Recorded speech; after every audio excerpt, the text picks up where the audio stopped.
pleased to have today Ian Jones. So he's a born and bred Burnie local with a global outlook, and he is currently President of Business Northwest and Chair of the Clean Energy Council of Tasmania.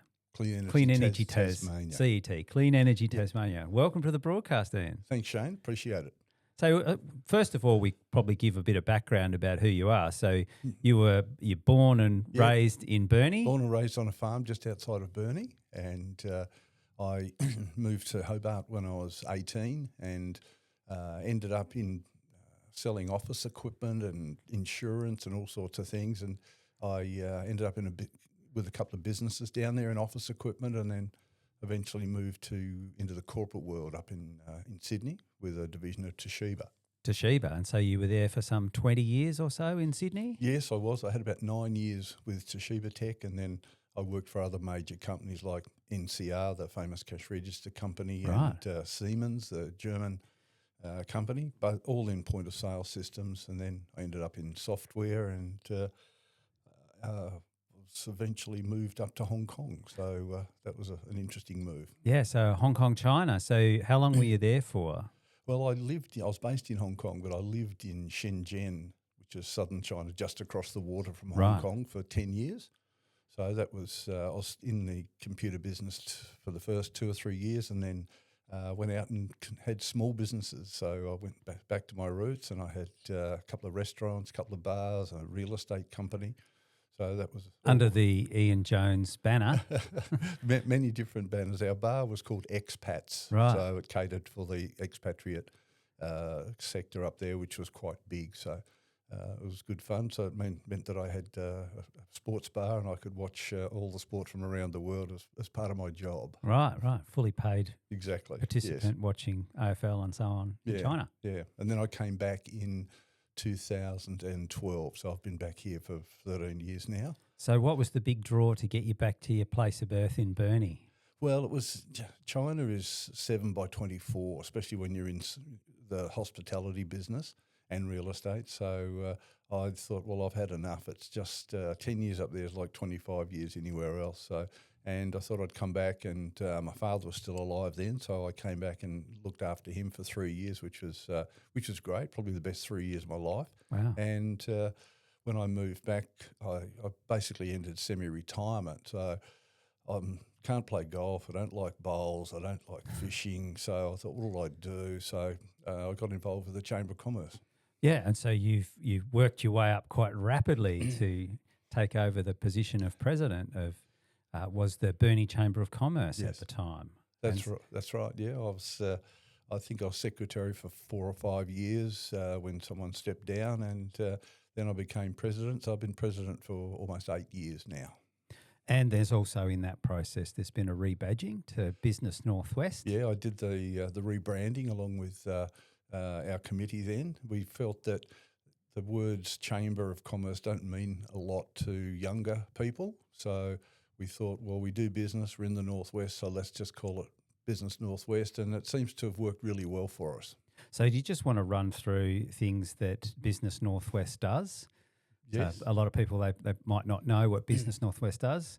I certainly know that you do very decent breakfasts and you have guest speakers and so on. Yes. But just run through what Business Northwest does and what it offers. Yeah, sure.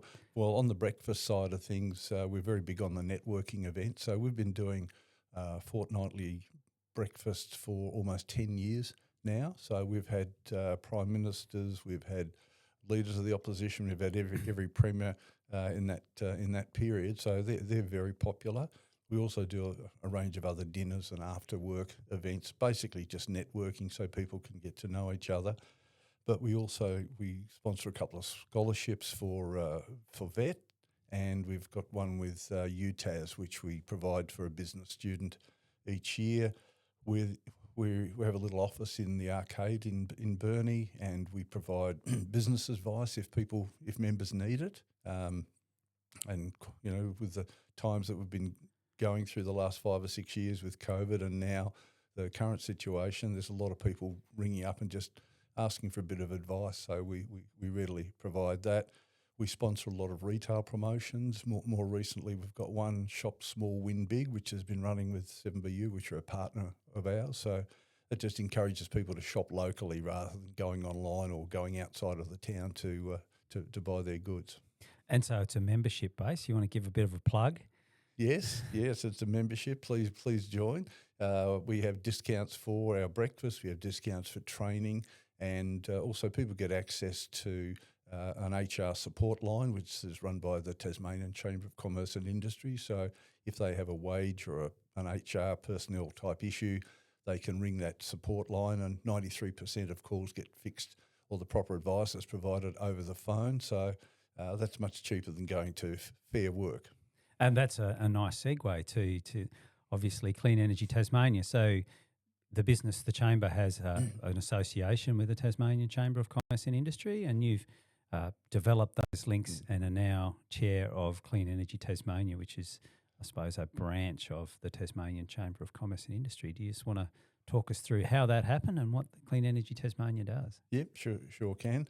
I think it was the current minister, or the then minister, who's now acting minister, Guy Barnett, approached the TCCI and suggested that all the renewable energy proponents have a peak body because there was nothing for them to represent to government. And our CEO and our head of policy at the time decided that was a great idea. And because I had an interest in green energy and I was local, Burnie's the heart of all of this. So the last thing we need is another Hobart-based peak body. And so I said, yeah, I'd love to do that. So we've got, people like Marinus, ACE and HIF, all of those large organisations that have got really big projects. They're all members of ours. So these are enormous projects with enormous potential capital to pump into Tasmania. So do you want to just talk about that opportunity that we have and what we'd need to actually bring all those jobs and investment that would come along with these clean energy investments? Yes, certainly. You take a big wind farm project, that could be a $3 billion project, and we haven't seen that sort of investment in Tasmania for many, many years, and there's probably half a dozen of those big projects that we're talking with.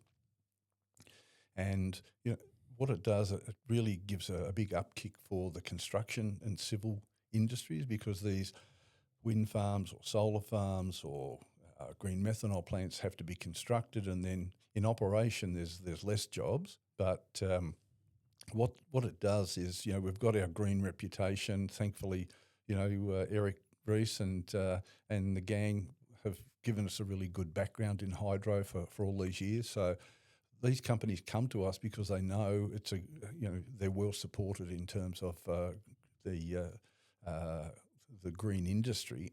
So, and we're fortunate with wind across the north of Tasmania. We've got one of the best wind resources in the world. Probably the only one better would be Antarctica, so it's a little bit more difficult to build down there. So we've got great wind resource. We've got the space to do it, and I see energy as being our biggest export earner probably within 10 to 15 years. So it's obviously a lot of these things are contentious, but when you look at it, what do we need to keep this state going? Our budget situation isn't that good, so we need revenue to fix it up. So if you look at Marinus Link potentially putting in over $400 million of dividends back to the state government on an annual basis, that will help pay down the debt that we're getting into, or we are in and we're getting into. So I look at that and say that's, that while some power prices may go up, when you take that amount and you put it back into the Tasmanian economy, some of it has to go back directly to consumers because it's a renewable energy discount. And people don't see that on the bottom of their bill. The bill I got about 6 months ago just had minus $60 on it. And I thought, what's that? Yeah. And that's a direct result of the export energy we use to send through Basslink. So we've been talking quite a bit on this podcast and definitely on my social media about the Marinus project. It's one that is, I think, not well understood. People have been saying Marinus for almost a decade now, and there hasn't been a lot of detail behind it. So we're getting sort of more educated on that. But how does the Marinus Link project work in your words? Well, in my words, the ownership is interesting because the federal government have got the larger slice than Victoria, and we have 17%. And basically, it hasn't cost us a lot of money. It's 103 million we're putting in for that.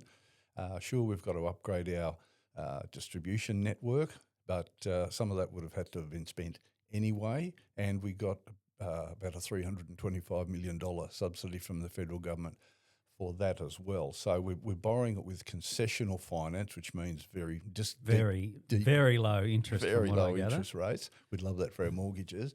But so it's not costing us a lot. And as I said, it can generate $460 million worth of export because we take in energy at a low price, or even we're paid to take what Victoria can't use in their solar during the day. And that means we don't have to run our hydro dams. So we can take all of that energy, spread it out across the network and not have to switch the turbines on. And then that enables us to sell that more expensive energy later in the day when the sun goes down and all the Victorians turn their air conditioners and their TVs on when they get home. So then we need to cool their houses down for them. So as I say, we've got great mineral exports in Tasmania, but this will be, I think this will be bigger. Yeah, and so that's without any wind projects we're talking about there too. So if we have wind projects in Tasmania on top of the ability to switch on and off our hydro dams, then that takes us to another level again. Do you want to just talk us through the opportunities that a major let's just talk one major wind farm project, if that actually got off the ground? Yes, well, we're fortunate. There's one at St Patrick's Plains, which is only a relatively small one that will start work this year in construction. So that one's been fully approved? Yes, it's been through the DA approval process and through TASCAT. Any last action was cleared. I think there's one more tick with EPBC, but it's not a major item from what I understand. Then you've got Robbins Island, which is it's a 900 megawatt project, and then they're also talking about putting one up at the northeast at the Rushy Lagoon property. So they are major projects in their own right, and we can use that energy either to sell that energy through Marinus Link, or we can use it on island to attract more industries to come down here. And I'm obviously interested in the export side of it, but I'm really interested in new businesses setting up. And so that's the opportunity for hydro to be the firmer of so when the wind stops blowing or the amount of wind generated by a wind farm drops, then hydro can fill that gap and then guarantee renewable energy to a major industrial client, which could be? It could be someone like HIF Global to help them make green methanol, and they're proposing to set up that's probably a $2 billion plant on the old AWPM site in Burnie, and that's using forest waste from Forrico up in the Hampshire area, and they extract carbon from that, and then they're going to use wastewater from the Burnie sewage treatment plant, and they'll crack the hydrogen out of that, so they'll make methanol, which is a hydrocarbon. Yeah, so taking the carbon from the wood waste, in effect. Yes. Because that'd be the stuff that's probably no good for wood chips, the fines and that they can't use largely. Yeah, they roll it up and burn it or let it rot, one of the two. And then cracking the water and sticking the hydrogen onto that carbon atom. Yes. And then you've got methanol. So yes, and the great thing about methanol, it's a base product. It can be refined accordingly. So they may even refine it to be sustainable aviation fuel, because aviation puts about 2% of greenhouse gases in the world each year in the air. And the other could be refined into diesel or some other form of petroleum, or it can actually just power ships basically straight away in a lot of cases. But there's we're in this fuel issue at the moment, and I talk a lot about reducing sovereign risk, and I see these green methanol plants being a good way to reduce our dependence upon imported fuels. And we're seeing that right now, aren't we? So it's making my argument very strong. Yeah. So a few rockets are being fired over in the Middle East, and then all of a sudden petrol prices are going up around the $3 mark. And we're 3 weeks into this conflict and we're already all panicking, and justifiably so in a lot of cases. And you look at the farmers, the cost of their diesel's gone up tremendously. The cost of their fertiliser's gone up. So that'll down the track, that'll mean more expensive fruit and vegetables because all the inputs have increased in price. Well, it'll mean everything will be more expensive to get into Tasmania.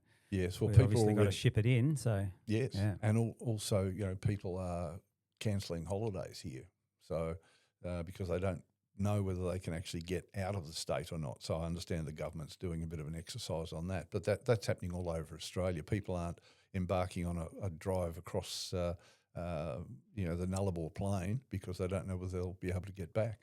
So that fuel piece is one that we need to deal with eventually anyway. So the electrification of our network, but also that methanol could be the step in the middle, especially for things like ships, which if you wanted to run a ship on a battery, we're seeing Incat doing a fantastic job on having an electric ferry. Yes.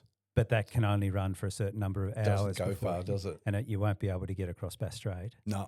That's a fantastic development what they've done down there. But as you say, trying to get across Bass Strait and then charge it, the battery would be probably 10 times the size of the one in the Incat ferry. And then we get an issue with weight and space, and so. But yes. that fuel piece, there are obviously. So just talk through what HIF actually is. They are some heavy hitting global players. They certainly are. They're a company based out of Chile and in South America, and they've got a little test plant down there. But they're also investing in a major manufacturing facility in Texas. They're looking in Germany. They're trying to stand one up in Spain. They're also looking in China as well. And I spoke to their regional project director a couple of weeks ago, and he said, each location's got its own advantages, disadvantages. And, you might say, well, China's got a cheaper labour content, but it's more expensive in the fact you've got to deal with the Chinese government and they want their bid. But they've got major industrial players, energy people like Baker Hughes from the US. They've got an Italian energy company. They've got two very large Japanese energy companies that want to buy the product when it's made.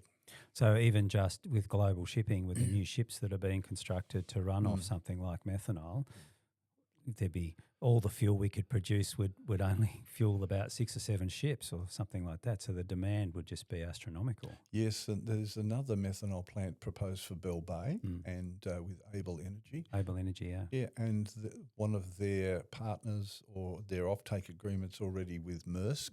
And they're building ships just as we speak. Yes. And they're very serious because they're actually doing the construction now. Yes. So we're actually, this is not just a theory. This is Able Energy's actually putting their money where their mouth is. That's right. And once again, they have major Japanese investors involved as well, because the Japanese want their economy to run on a hydrogen base as early as 2030 was the original target. It was probably moved a couple of years, but that's their plan.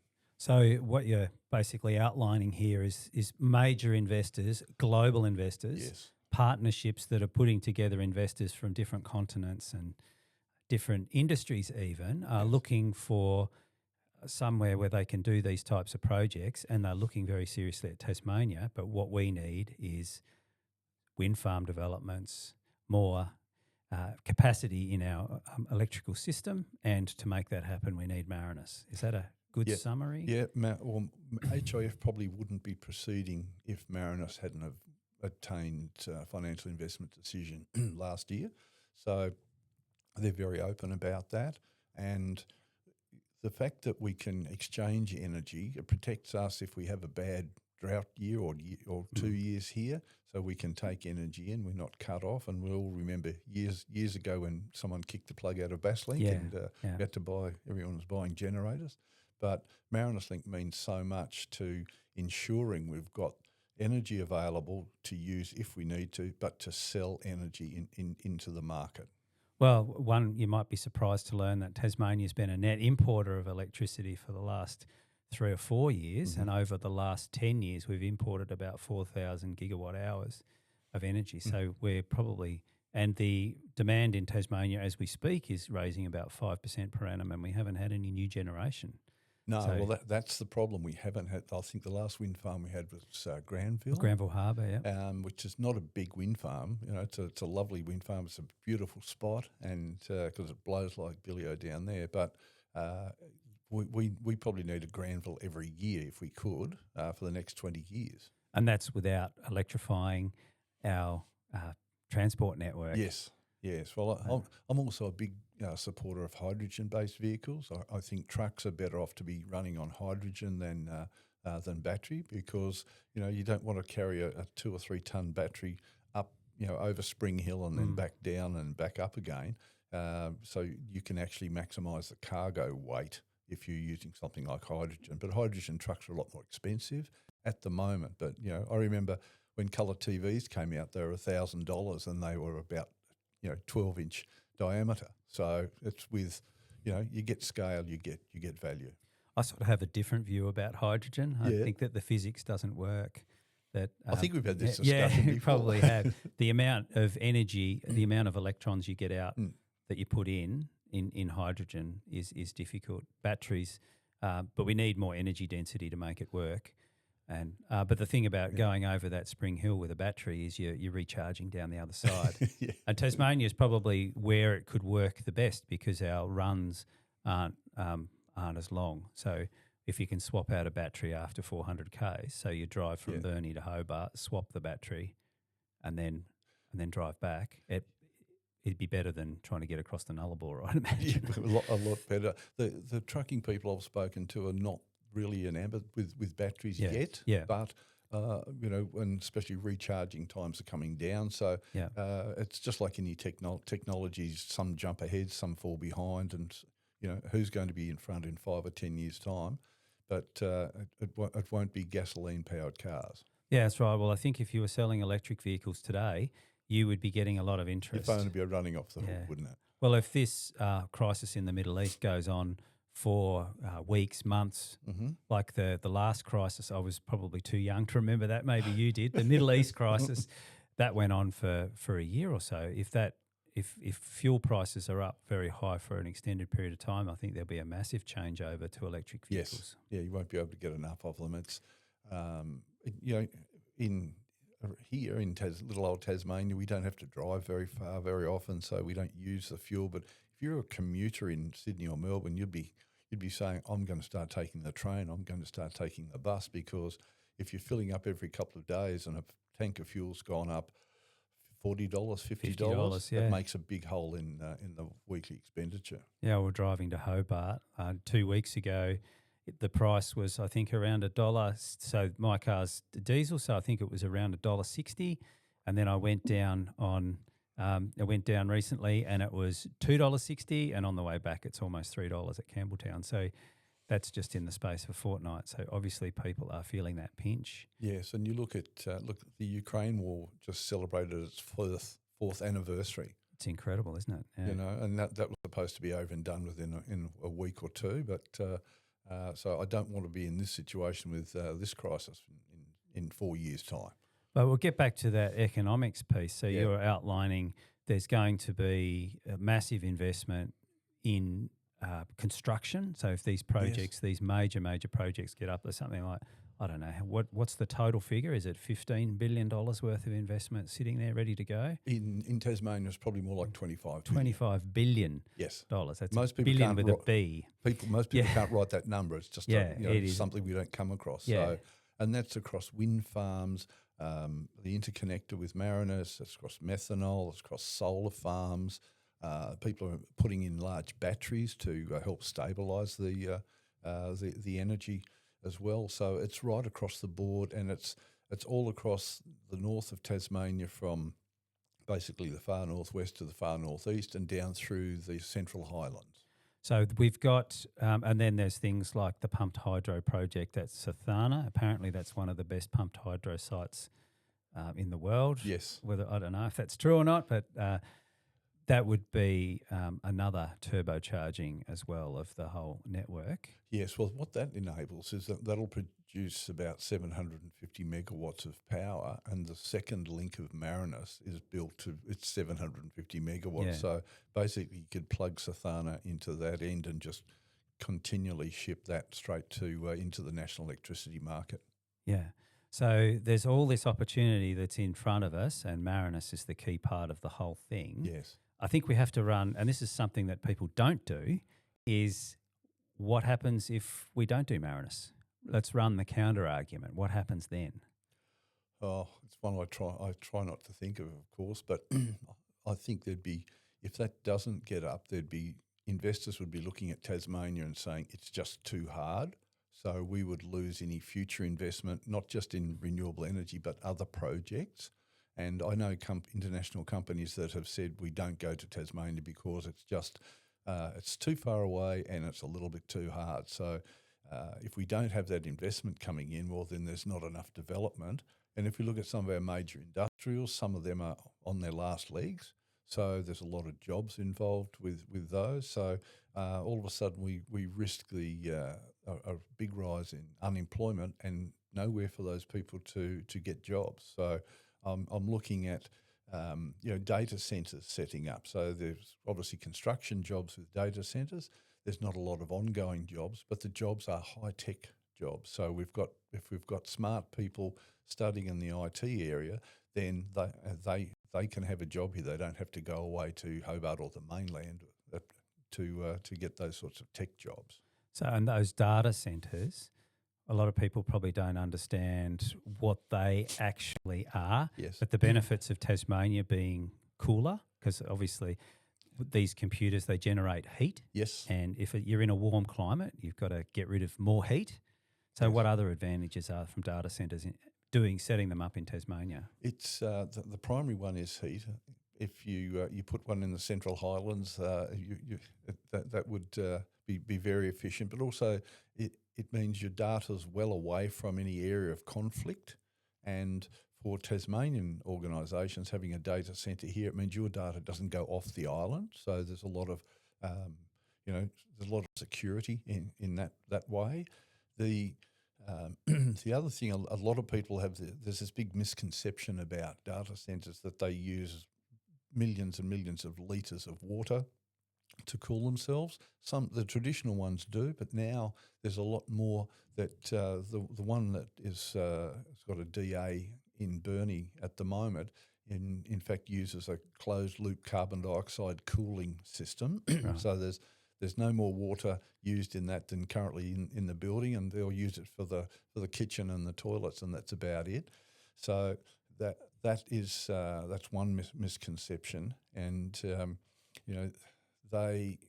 they're very good for. There's two types. The big ones where they're doing a massive computation and storage.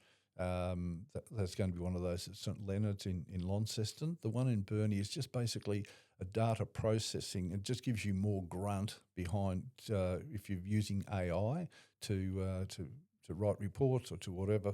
It enables that to happen faster because it's closer to you. Right.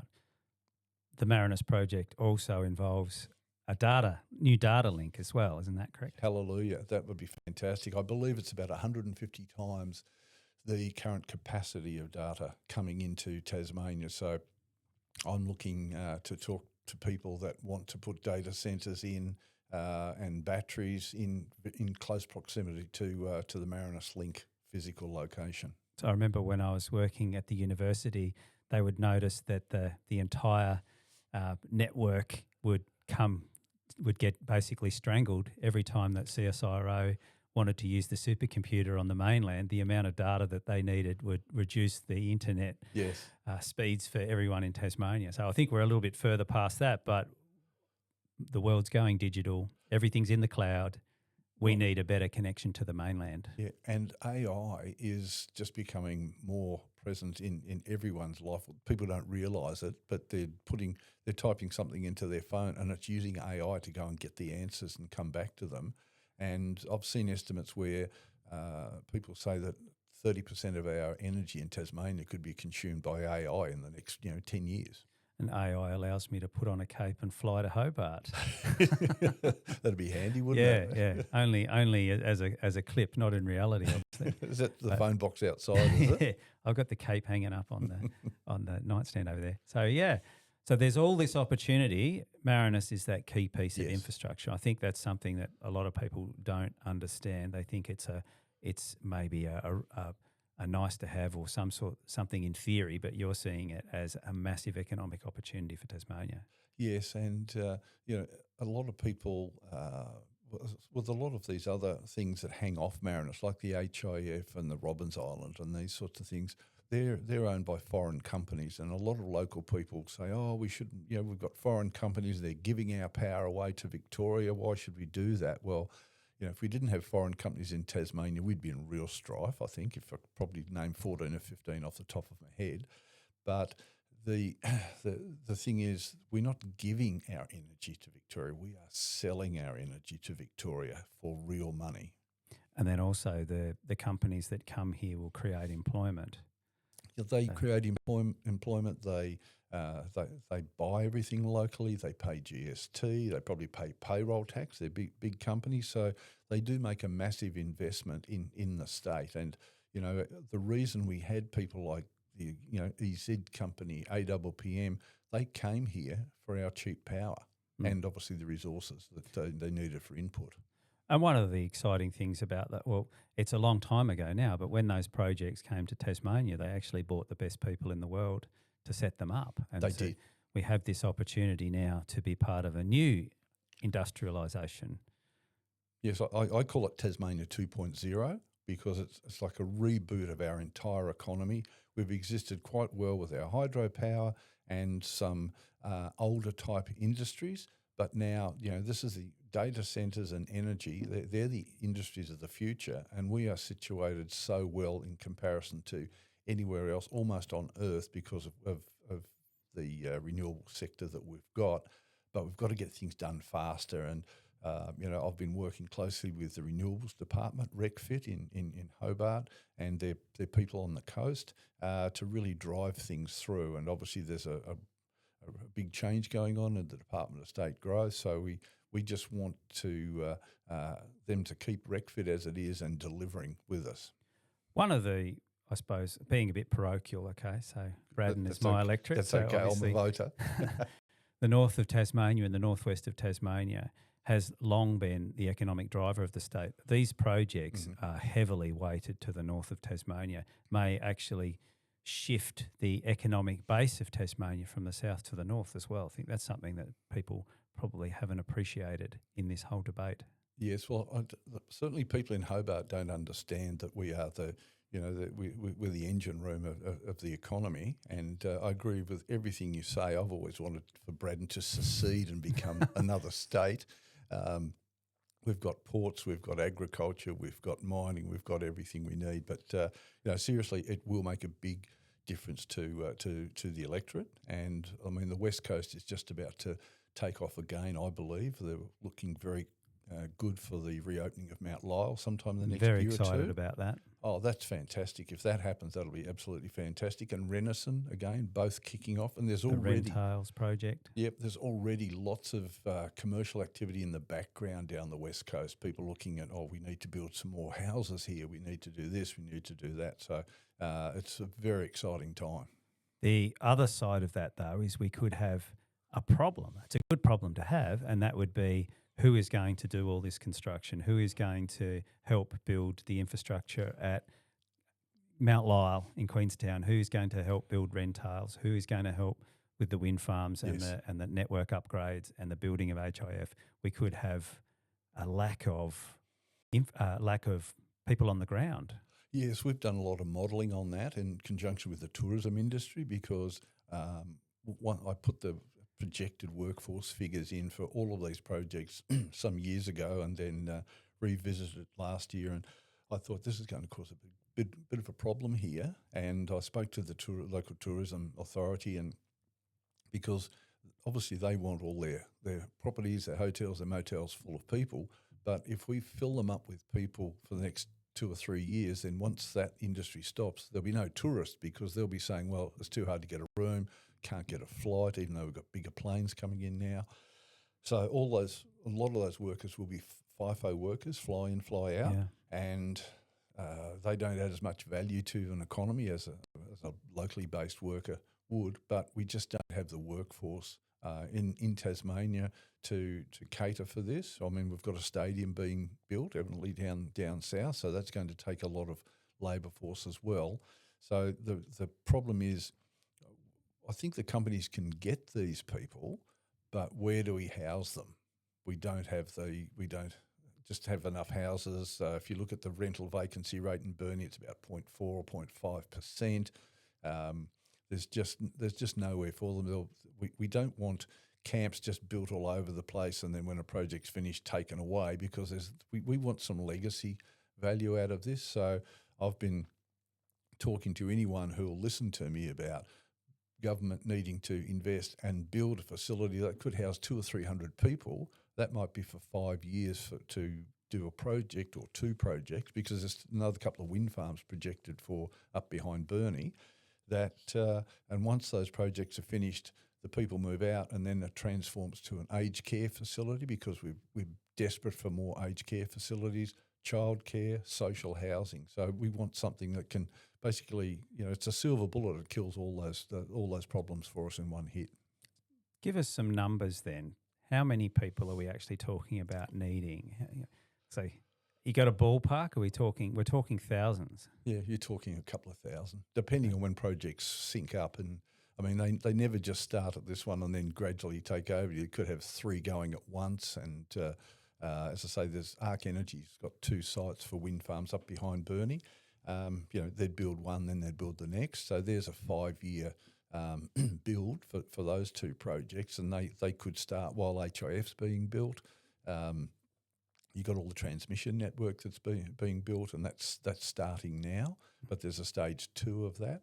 There's also a line has to be built from Robbins Island to Hampshire, and then Hampshire down to Burnie. So, and what I keep on saying to small businesses here, if a lot of the small business owners are getting older, what they should be doing now, they should be employing apprentices now, because there's work for 5, 10, 15 years. And, one of the risks with employing an apprentice is, it's got to be 4 years. I don't know whether I'll have enough work.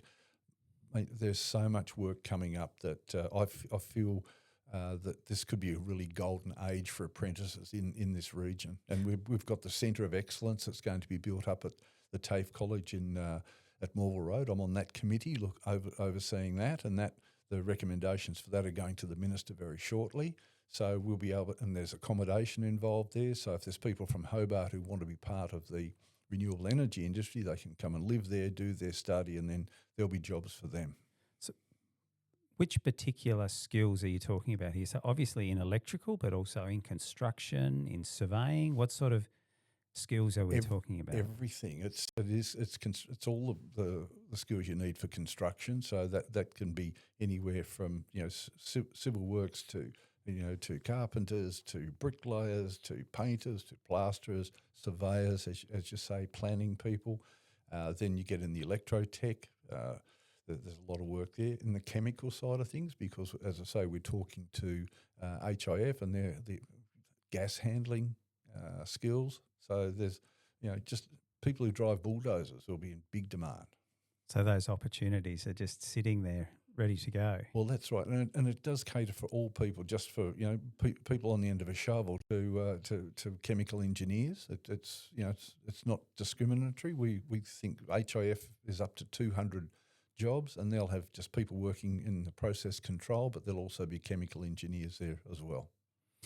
So we'll just wind the clock back just a little bit. So you left Burnie. What year did you leave Burnie? 1973. So 1973. So that was when dioxide was cracking. We had the paper mill was going. The sulfuric acid plant. Yeah, the acid plant, which was pretty nasty when you think about it. Yes. And I know around that time it was fairly easy to get a job. It was fairly easy to pay for a house. Yes. And then you left.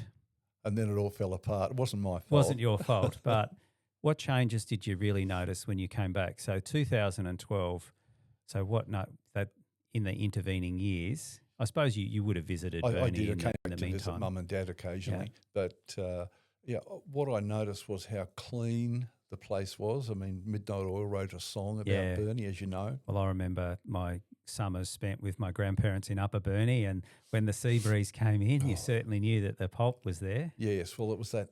It was the smell. It was the smoke or the steam, and the acid plant was just terrible with fallout and things like that. And then the water around the dioxide plant. But driving over here today, I was just looking as I was driving through the Wivenhoe area, and the sun's glistening off the water. It's a beautiful day, and I'm thinking, gee whiz, it is 50 years ago, but gee, it looks spectacular now.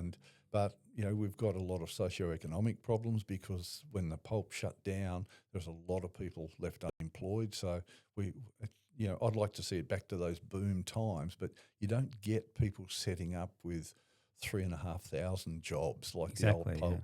Yeah. But like Mount Lyell might have 200 or 300, HIF a couple of hundred, Rentals a couple of hundred. So that's adding up. Yes, it is, and Burnie services all that area, of course. So I think it'll be good for Burnie. And there's also the jobs that service those services. So the people driving trucks, the people serving coffees, the people.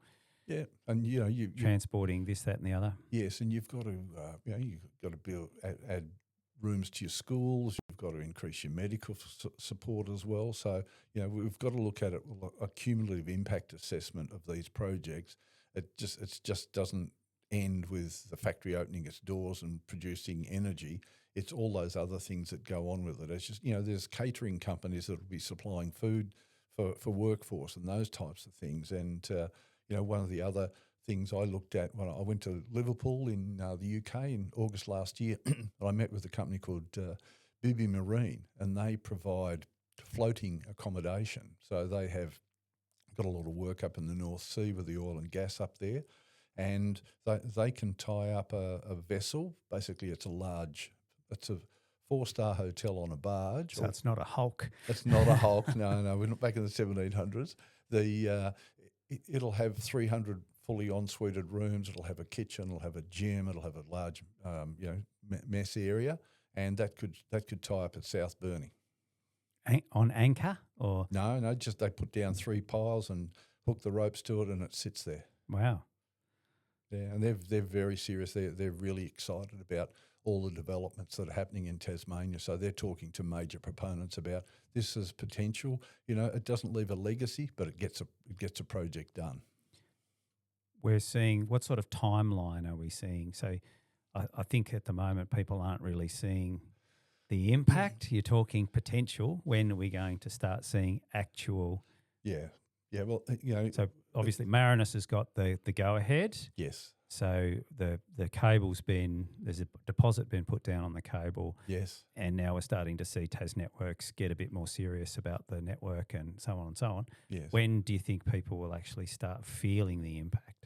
I think once they start seeing a development out at the old dioxide side, the new Marinus, I mean, it's just going to look like a large Bunnings shed, but at least it's development. You can't see the cable because it's being laid underground and underwater. HIF will probably be 2028 before they start doing anything, but that'll be quite spectacular because they have to take down the existing infrastructure there. That big smokestack and that big building on the old AWPM site. So it's that southern side of the rail line there. Yes. Yeah. So that has to go. So hopefully we could preserve some of that somewhere, just to have that link with the past for all of us. Old people that have fond memories of the pulp. I worked there over uni holidays on the shutdown one year, which was a really good 4 or 5 weeks of my life. Yeah, my father worked there, my grandfather worked there, my uncle worked there. Well, as you said, back in those days, the 70s, if you didn't want to proceed to, say, grade 11 and 12, Uncle Bob got you a job at the mill. Oh, no, my father, he worked there until he basically saved up enough money to buy a farm and then became a farmer. So he used the pulp to set himself up. And yes, well, it's the secret of so much of Burnie's success over the years. There's so many people, all those houses up in Haven View and all those areas was all funded by people that worked at APPM. And they were a very progressive employer for the times. People now look at Google and those people and say, oh, they play table tennis and they do this and it's a very cool place to work. APPM, they always had family picnics, they had Christmas picnics, they had medical health agency, services, health services, dental. Yeah. They had all of that. This is 1970. They really set a standard for employee welfare back then. Well, hopefully we can see that again. See that when they came in and built Savage River, they built the whole town, they built a school. Yes. That was part of what you did. And same when Boyer was set up in New Norfolk, they basically built most of New Norfolk to supply workers, to house workers for that mill. That's hopefully a legacy that we could see sometime down the track, rather than the mercenary approach where people smash and grab and don't leave that legacy. Yes, and I saw a DA in the paper the other day that for people to build more housing down at Savage River. That whole mine's obviously going to expand, which is fantastic. It's going to go underground. Underground, and which extends the life of the mine. So that's probably one of our biggest employers in the region. 600 odd. People. I think it's one of the biggest. Yeah. Yeah. So it's very well run. It's very profitable, or reasonably profitable. So that set a standard for how you set up in Tasmania, I think. Well, thinking about setting up Savage River, the thing that amazes me is things have changed a hell of a lot, but they built the port, they built the pipeline, they built the mine, and they built the town from start to finish in 2 years, including all the approvals. That's just it boggles the mind when you think about that. The amount of work that must have been to set up Savage River, and the amount of investment, and that was all done in a space of 2 years. Yes, and you see now we're much more environmentally sensitive, and that's why it takes so long to get wind farms and other projects approved, because we have to do flora surveys, we have to do fauna surveys, we have to do all of this sort of analysis before a project can even get moving. You need to do, I think, 3 years of eagle surveys. So you've got to factor all of that in. So you don't get a wind farm up and running in 5 or 6 years. It takes about 7 or 8 years. Not to mention the legal challenges along the way. Not to mention, thank you, don't mention those. I mean, there's a thing called Lawfare. Basically, a lot of activists will take on these major corporations, and you can lodge a legal action for, $100, and then it'll take, tens of thousands of dollars or even hundreds of thousands for the companies to fight that. We saw that with Robbins Island. We've seen a number of challenges. One of them was challenging the approval, and the approval having a shutdown, for 3 months of the year due to Swift Parrot, which was appealed. And it was interesting to look at the actual court case that the expert in Swift Parrot, not Swift Parrot, sorry, the orange-bellied parrot. Yes. The evidence was, what's the biggest threat to survival of the orange-bellied parrot? And the expert said, well, it's Robbins Island. I said, well, what about these papers that you've written saying that climate change is the biggest threat to the orange-bellied parrot? He said, no, it's the wind farm. And then the question was asked, not to him, I don't think, but somewhere through the court case. So how many orange-bellied parrots have been killed by wind turbines? And one of the interesting things was there was only one has ever been documented, killed by a wind farm, and that was the little wind turbine at Melaleuca, because one of them killed itself by running into the wind turbine at Melaleuca just on the ranger station there. So that's more in their in their habitat as well. And then that court case got thrown out. So the Bob Brown Foundation and the other challengers lost that court case. Yes, well, they've lost each court case. I think there's been 3 with Robbins Island through TASCAT, and all have been unsuccessful. Yeah. But I think it's still got the federal hurdle to go. Is that correct? Yes, there was an appeal against the federal minister's interpretation of EPBC legislation, I believe. I'm not a lawyer, so I don't try. I stay right away from that. But what I'm hearing is it's not that strong. It's another delaying tactic. And but that's not the only project, and that's probably not the make or break for the state either. This is the it's amongst a suite of big projects. Yes, there's 3 or 4 smaller wind farms down through the Highlands of Tasmania, which are all rather exciting, and they're easy to connect into the existing network. Yeah. Yep, so that's good. We've got a solar farm going at around the Cressy area. Yep. So On Connerville Station. that's right. Yep. Yes, so that's that's an exciting one, and that's a Tasmanian company behind that, Tasrex. So they're doing a really good job of progressing that one. There's ACEN with another one at Rushy Lagoon. There's a smaller one at Bell Bay Wind Farm to feed power into the Able Energy project. So there's lots and lots happening. And then we haven't mentioned Whaleback Ridge, which is the mother of all. That's a 3 gigawatt project. And initially it was, I think, 500 turbines. And it's an ideal place for a wind farm because there's nothing down there, and there's not much vegetation, so there's not much wildlife to be disturbed or anything of that nature. And that is a really exciting project. And they've finished their surveys into flora and fauna, and their first stage, I think, is a 288 megawatt. That's stage 1, 288, and that hooks straight into the network because it's got such good access. It's near Granville Harbour Wind Farm. And there's not much in the way of threatened species and the like all through there, is there? So yes, and one of the things that about the wedge-tailed eagles, which we all love our wedgies, but there's technology now which most of the wind farms are putting in, which it views the sky, it sees an eagle and it shuts down the turbines in that eagle's path. So it's protecting the eagles, and that's basically almost an obligatory piece of technology. And that was designed or developed by a couple of people out of NASA. Wow. A lot of people don't actually understand as well that most birds don't fly that far off the ground. Eagles are an exception to that, but a lot of birds fly within 30 or 40 metres of the Earth's surface, and these blades are actually a good bit higher up in the air, especially these new turbines. So you want to talk about like the difference in the turbines. So we're seeing the Wool North Wind Farm. Each of those, I can't remember exactly how much each of those turbines is. What, 300 megawatts? Something. No, they were 2.5. I think 2.5 megawatts. Were they each? And now they're upgrading them. I don't know what they're upgrading them to, but there's I think the biggest turbine in the world now is a 26 megawatt wind turbine, which China are putting in the sea off the Chinese coast. Right.